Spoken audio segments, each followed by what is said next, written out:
À Beaunois, la situation se serait dégradée drastiquement suite à la manifestation de l'opposition ce vendredi. Des attaques de domiciles seraient en cours. Des incendies de magasins, une compagnon de transport perd plusieurs quarts dans des actes de représailles nous sont signalés. Ça ne va pas ici selon les infos qui nous parviennent, affirment les témoins. Adi Coétien.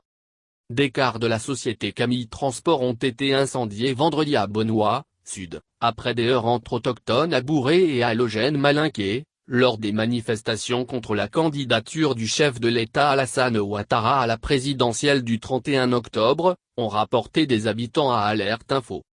Des cars de la société Camille Transport ont été incendiés lors de ces altercations, indiquent ces habitants, précisant que des magasins détenus soit par des Abourés ou Malinqués, les Maquis, Gargote, Cœur Blanc, Tour Eiffel et un supermarché sont également partis en fumée.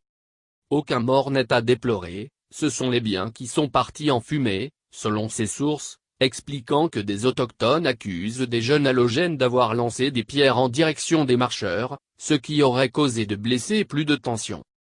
Dans la matinée à l'appel de leurs responsables, des femmes de l'opposition ont manifesté dans des communes d'Abidjan et dans plusieurs villes du pays pour protester contre la décision de M. Ouattara de briguer un troisième mandat.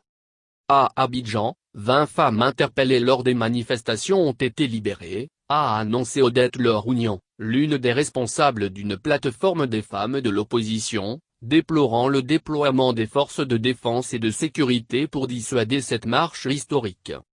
Depuis mercredi, le gouvernement ivoirien a annoncé la suspension des manifestations sur la voie publique jusqu'au 15 septembre, les autorisant désormais dans des enceintes closes où les espaces dédiés et sécurisés.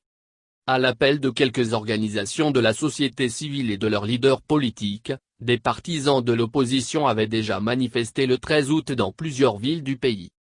Ces manifestations avaient tourné en des affrontements intercommunautaires dans certaines villes faisant 6 morts, 173 blessés, 1500 déplacés internes et 69 interpellés, selon le porte-parole du gouvernement Sidi Touré.